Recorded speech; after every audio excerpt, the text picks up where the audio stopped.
So my talk is bringing together a summary of research in this area and then giving a perspective on where we need to go in the future. So the research that I'm going to be summarising focuses on later life onset behavioural and personality changes that we think might sometimes be the first sign of a neurodegenerative disease.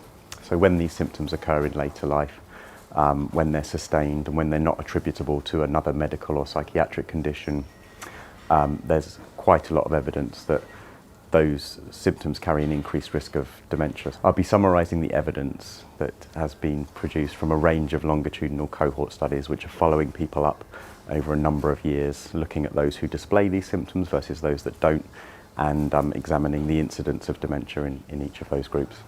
I think that one of the most interesting aspects that's come out of the evidence is the fact that when these behavioural changes occur alongside mild cognitive impairment or subjective cognitive decline, it is in those people where the risk of dementia is greatest, even relative to people with mild cognitive impairment who don't have those behavioural changes.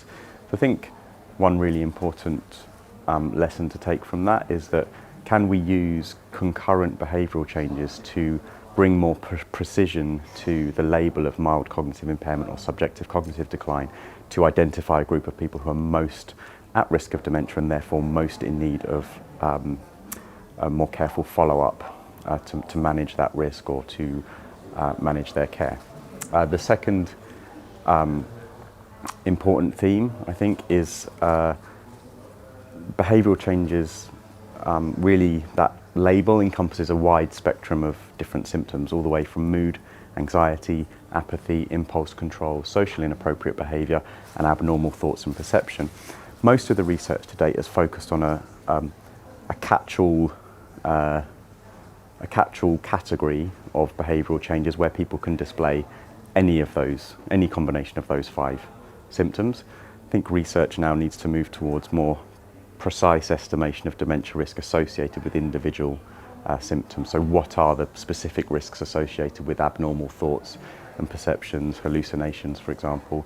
Does that differ from the risk associated with depression or apathy?